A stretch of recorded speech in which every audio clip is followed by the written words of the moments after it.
السلام عليكم بنات، كي دايرين؟ لاباس عليكم؟ نتمنى تكون في احسن الاحوال. اليوم جيت لكم واحد المعسل معسلات رمضان ان شاء الله. هي بليغات باللبنان كيجيو زوينين بزاف، هشاش في نفس الوقت كاينه القرمشه، وكنتمنى انه يعجبوكم. ندوزو المقادير وطريقه التحضير. بالنسبه للمقادير كنحتاجو 250 غرام ديال الدقيق اللي هي زلافه، هذه راه عامره. 150 غرام ديال الزنجان اللي ما محمرش، معلقه ديال الزيت، صفر بيضه، 3 معالق كبار ديال الزبده اللي مذوبينها، معلقه صغيره ديال الخماره حمراء اولا 4 غرام، نص كاس ديال الماء فيه معلقه كبيره ديال الخل، معلقه صغيره ديال القرفه مع معلقه صغيره ديال النافع. كناخذوا الزلافه ديالنا اولا البول اللي غنخلطوا فيه العناصر. كناخذوا كاع العناصر اللي ناشفه، يعني الدقيق، القرفه، السلجلان، وكذلك معلقه صغيره ديال الخماره حمراء. كنخلطوا الكل مزيان حتى كينسجموا لنا مع بعضياتهم، ومن بعد كنبداو نضيفوا المواد الدهنيه اللي هي الزيت والزبده.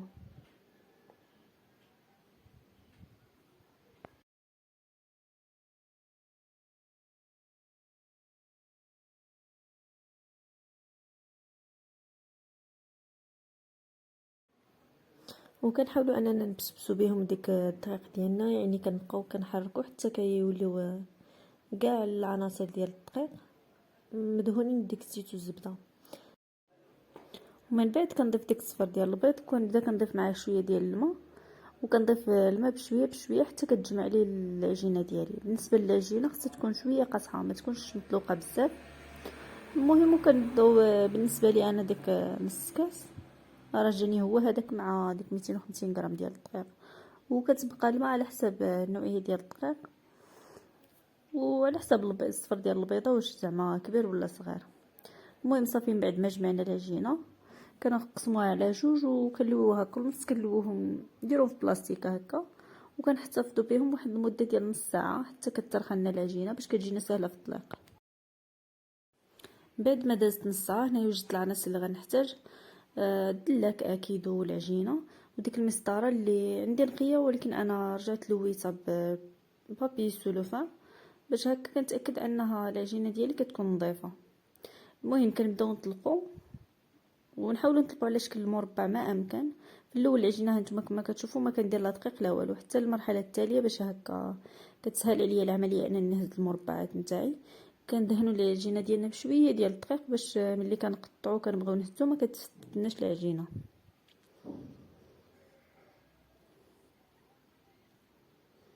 واكيد اذا كانت العجينه كتلصق كنساعدوا بالدقيق باش كتساعدنا اننا نطلقوها وما تلصقناش في سطح العمل.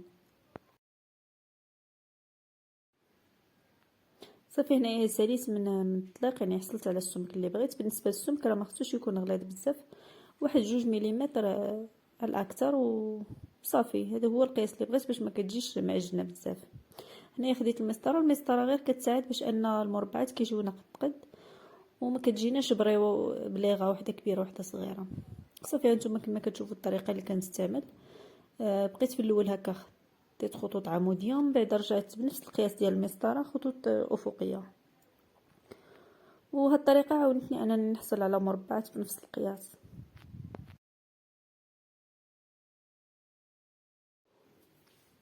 من بعد ما سالينا من يعني هكا من التقطاع ديال المربعات كنحيدوا الجوانب اللي كيكونوا ما مشكليناش على شكل المربعات، يعني كيكونوا زايدين، وكنحتفظ بهم في واحد البلاستيك هكا اللي كنخليهم واحد المده على ما نساليو العجينه نتاعنا، وكنعاودوا نخدموهم وحتى كنساليو كاع العجينه اللي عندنا، يعني حتى شي حاجه ما كتضيع. هنايا هاد الطريقه كتساعدنا بزاف باش اننا كنحصلوا على بليغات هكا الحفره ديالهم، خصوصا ملي كيكونوا البليغات صغيورين كتجينا صعيبه اننا نخدموهم على صبعنا.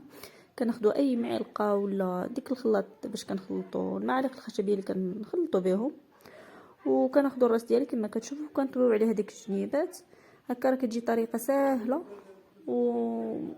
وكتساعدنا اننا نحصلوا على داك الحفره زوينه وفي نفس القياس، ماشي وحده كتجي هباطه وحده كتجي يعني عاليه.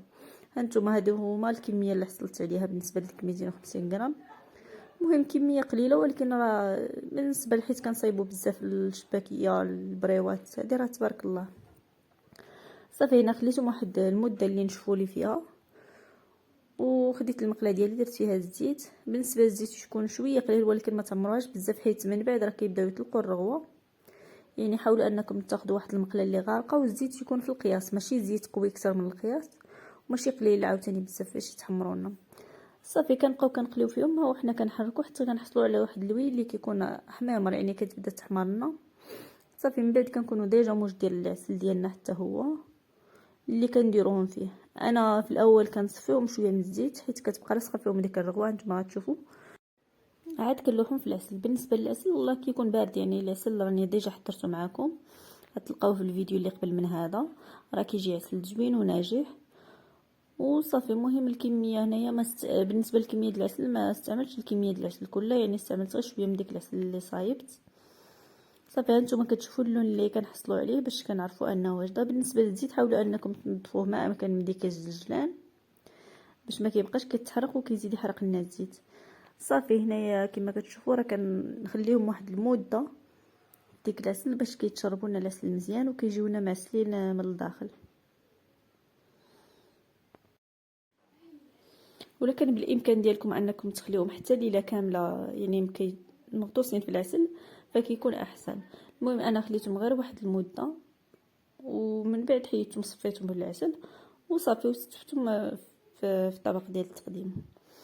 هذه هما البريوات ديالنا اللي كنحصلوا عليهم، راه كيجيو زوينين بزاف كما قلت لكم، مقرمشين في نفس الوقت هشاش، يعني ماشي شي حاجه اللي كتكون قاصحه بزاف، راهم هشاشه نتوما كما كتشوفوا راه كيتفتتوا دغيا، وفي نفس الوقت كيجيو مقرمشين وعاطين حتى ديك اللذه ديال الجنان. المهم كيجيو زوينين بزاف، كنتمنى انكم تجربوهم ويعجبوكم. ولا عجبوكم ما تنساوش انكم ديروا لايك الفيديو وتشتركوا في القناه الا كنتوا اول مره كتشوفوها. سلامه.